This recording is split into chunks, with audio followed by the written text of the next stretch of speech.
here I am at the 63 building in Yeouido, and I've managed to track down a #1 Doctor Who fan. They call themselves Whovians here. There are hundreds of people gathered in this room where we are on the 3rd floor.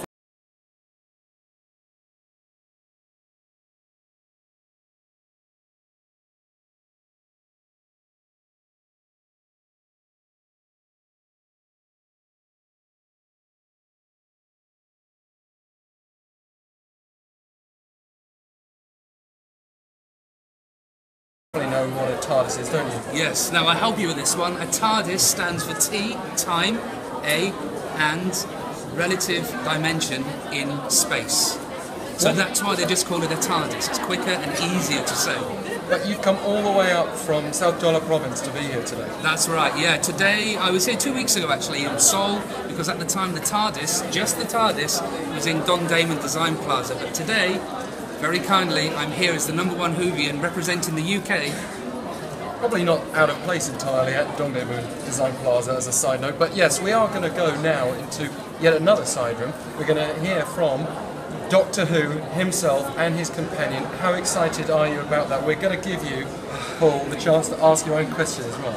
I'm having trouble standing here. I'm quite nervous. I'm not actually sure if I will be able to ask the question. Do you know what you're going to ask yet? Do you like fish fingers and custard? No, wrong doctor. Have a quick think about that. Some of us, that'll be over our head, but that's why we've got our Whovian with us. And let's go and see what this latest Doctor Who's all about. Thank you. Okay. Now we've made our way into a quiet side room here at the 63 building. We've left the hordes of fans awaiting Peter Capaldi and Jenna Coleman, Doctor Who, and his companion Clara. If I could start with you, Peter. It's actually taken me by surprise, the following that we've been greeted with here today. What's your interpretation of South Korea's Doctor Who's fan base? Well, I'm absolutely thrilled about it, but it is a big surprise. I mean, obviously, I knew there was a big following here because they told me that before they put me on the plane. But we were met at the airport by these joyful fans singing and shouting and waving banners at us. And I said to Jenna, I felt like the Beatles. Well, Ringo and George, basically. And George. You're George. I'm George. Of course you are. That makes me Ringo. So it's wonderful. But it is slightly mysterious to me. I'm fascinated to meet more of the fans, to talk to them, to find out what it is that so endears the programme to them. Because I think that's often the thing I find fascinating, is because I grew up with it, and it seems such a British thing. It's fascinating that it's getting bigger across the whole planet. Mm-hmm. So I'd love to know why. Did you feel that pressure that a kind of Bond would feel when you take on this role? There are British flags everywhere. You are representing Great Britain throughout the world, including here in Korea. Yeah, well, obviously that is quite intimidating, but obviously they have to get someone more handsome than Daniel Craig to be Doctor Who, which they've succeeded this time around.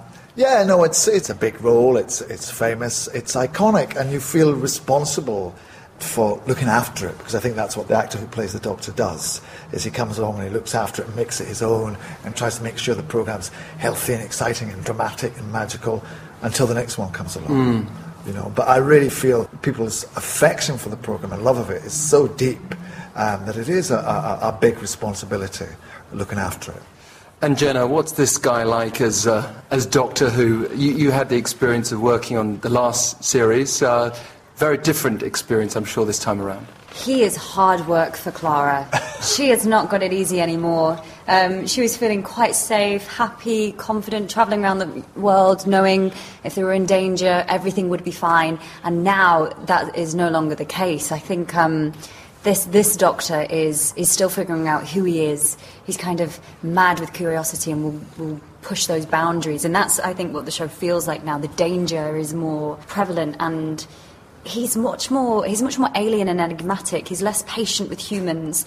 And as a result, Clara kind of becomes the translator between the Doctor and humans and kind of has to bridge that gap. But she finds him very hard to kind of keep on a leash because he won't be kept on a leash. So it kind of leads to some very funny arguments along the way. Looking forward to it. I just want to briefly introduce our Whovian who's accompanied us today, Paul Andrews. And I wanted to give him the opportunity to represent the fans here in Korea. And that's a big expat as well as a Korean audience. And really give him the chance to ask what he's been meaning to do. So, as you can imagine, the internet's always busy and people talk about Doctor Who every second.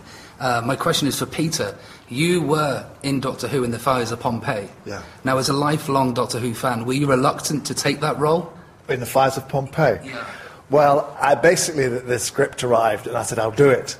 And my wife said, well, you better read it. It would be more professional just to read it, first of all, and see what the part's like. So I did that. But I was very keen to be in Doctor Who.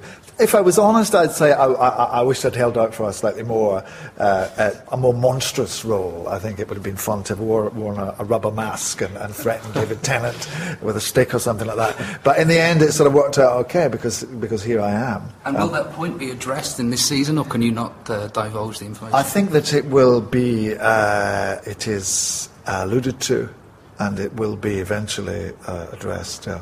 That'll have to satisfy your thirst for now, Paul, but I'm sure you'll be enjoying the series as it continues. I just want to bring Jenna back in and ask as well, because here we are, 8 seasons in, or series, and there'll be many people listening who'll never have watched Doctor Who before. Is it too late for them to get involved now?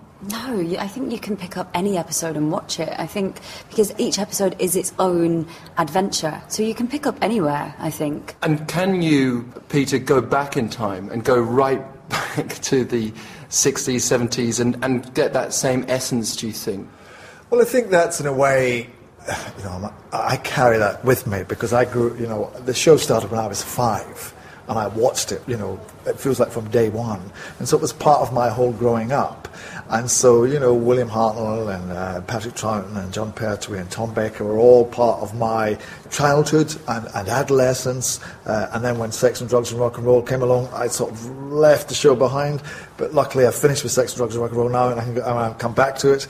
I would hope to try and recapture some of the mystery and magic that seemed to be in the show then. To me, it was a dark, almost kind of Grimm's fairy tale sort of place. It was exotic and strange and slightly threatening.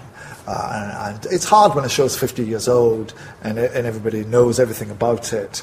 And we've had all these fabulous doctors. I love Matt and David and Chris Eccleston, what they've all done with it. Yes. But in a way, I think I am sort of slightly... we are trying to recapture some of that mystery that was before. Well, exotic, strange, slightly threatening, that sums up some of the reviews I've seen of the new Doctor Who, I must say. But just a final question to both of you. If you could use that TARDIS to go anywhere in time and space, you may well have pondered this before, but I'd love our listeners to hear your answers. I think I'd like to go to ancient Rome.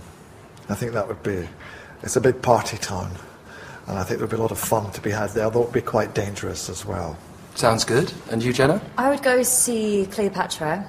And I'd also maybe go back to the Chelsea Hotel in New York in the 60s. I just read Patti Smith's book, so I'd go back to Chelsea Hotel and maybe rent a room. Well, you know better than me. I'm sure you're allowed 2 locations at least. So thank you, both of you. Been a pleasure to have you speak to us here on TBS eFM. Clara and Doctor Who. Good luck with the rest of your stay in Korea.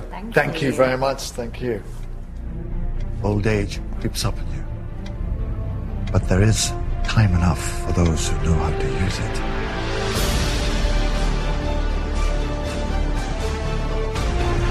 Doctor? Clara, be my pal. Tell me, am I a good man? I don't think I know who the Doctor is anymore.